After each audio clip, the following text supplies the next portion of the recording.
Bonjour, je suis ravi de vous retrouver pour aborder avec vous le troisième module de formation consacré à l'optimisation de la performance commerciale de votre magasin. Nous avons étudié au cours de la première session le modèle commercial et les leviers de la performance sur lesquels vous pouvez agir pour augmenter votre chiffre d'affaires. Lors du module 2, nous avons passé du temps sur le premier indicateur commercial, le taux de captation, et nous avons insisté sur les actions que vous pouviez mettre en place, ce qui était donc en votre pouvoir pour accroître la fréquentation de votre magasin. J'espère que vous avez pu mettre à profit ces premiers conseils.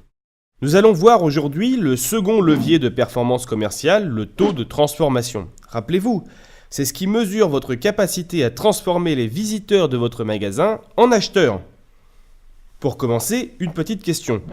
Comment calcule-t-on le taux de transformation d'un magasin ? Eh bien, il se calcule en divisant le nombre de tickets de vente, c'est-à-dire de clients, par le trafic, c'est-à-dire le nombre de personnes qui sont entrées dans votre magasin. Rappelez-vous l'exemple de notre magasin, nous avons vu la dernière fois que sur les 10 000 visiteurs du centre commercial, 8% étaient entrés dans votre magasin, soit 800 clients potentiels. Sur ces personnes, 20% ont acheté au moins un article, aussi. Le taux de transformation est de 20%, c'est-à-dire 160 personnes divisé par 800 visiteurs.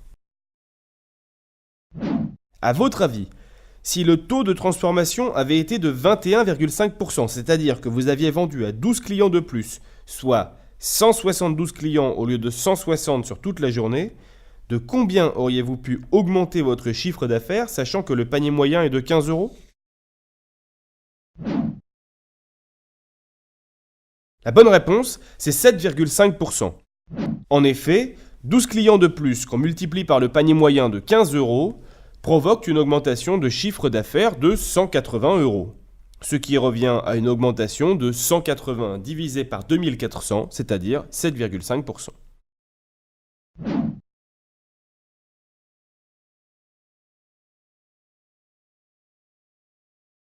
1,5 points de taux de transformation supplémentaire, soit 12 clients de plus, impacte donc positivement le chiffre d'affaires de la journée de 7,5%.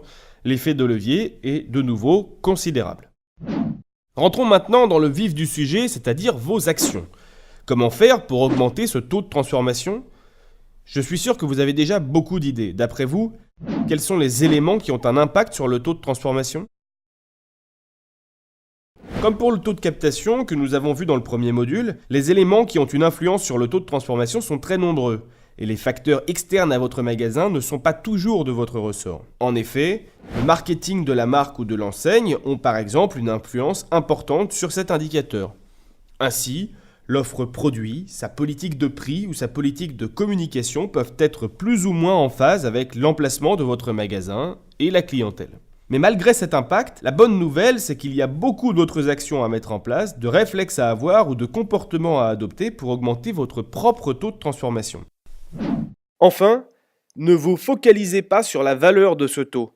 Comme nous l'avons vu pour le taux de captation, le taux de transformation est très variable d'une enseigne à l'autre. Une enseigne de destination, c'est-à-dire un magasin dans lequel les clients vont parce qu'ils ont un besoin, un supermarché par exemple, ont un taux de transformation supérieur aux enseignes de mode. De même, une enseigne qui vend des produits à petit prix pour une cible large aura un taux de transformation supérieur à une enseigne qui vend des produits plus pointus et plus chers, qui demandent réflexion et qui nécessitent plusieurs visites avant de se décider à acheter, comme par exemple une boutique d'électronique grand public. Il faut donc se focaliser sur votre propre taux de transformation. Peu importe d'où vous partez, ce qui importe, c'est le plus un point. Observez bien cette image. Le taux de transformation de ce magasin est inférieur au taux de transformation des magasins comparables de la chaîne. Cela semble évident. Et pourtant, cette situation a déjà été observée en magasin. Ici, le taux de transformation est impacté négativement par des erreurs de trois natures. Tout d'abord, le merchandising visuel, ensuite l'offre de produits et les prix, et enfin, l'attitude de l'équipe de vente. À vous maintenant. Parmi ces deux magasins, lequel a le taux de transformation le plus élevé ? C'est la photo de droite. Les rayons sont bien remplis, les prix sont lisiblement indiqués, il n'y a pas de queue en caisse grâce à une équipe de vente focalisée sur le service client, et la gestion des flux. Voici donc une liste des principaux points de vigilance à avoir pour agir sur le taux de transformation. Pour ce qui concerne le merchandising, l'ambiance générale ou la signalétique, veillez à ce que les rayons soient toujours bien achalandés. Il faut également que des produits d'impulsion soient placés à l'entrée du magasin. Il faut que la signalétique du magasin soit claire, visible et lisible. Il faut que le client se repère facilement.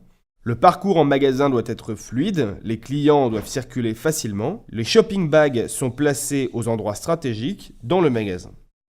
En ce qui concerne l'offre produit et le prix, les produits en réserve doivent être tous présentés sur la surface de vente, l'étiquetage des prix doit être complet et proche du produit qu'il concerne, et enfin les produits doivent être bien éclairés. Pour ce qui concerne l'attitude de l'équipe de vente, les vendeurs doivent être disponibles. Ils doivent avoir une attitude ouverte, bien gérer les flux, bien gérer les priorités, le client doit être au cœur des préoccupations et le vendeur doit se rendre disponible. Enfin, les vendeurs doivent être facilement repérables. Si vous respectez ces quelques règles de base, vous êtes certain de gagner ce petit point de taux de transformation. J'aimerais pour finir aborder 3 derniers éléments importants pour agir sur le taux de transformation. Tout d'abord, je veux mettre l'accent sur l'acte de vente en lui-même, c'est-à-dire la façon d'aborder un client, de découvrir ses motivations, ses besoins, de lui proposer les produits adéquats et enfin de conclure la vente. Il est très important de porter un très grand soin à la relation avec le client en général, et c'est d'autant plus vrai aujourd'hui à l'heure où ils peuvent trouver vos produits en un clic sur Internet. Les modules 5 et 6 seront entièrement consacrés à cette relation client et à son impact sur les indicateurs de performance.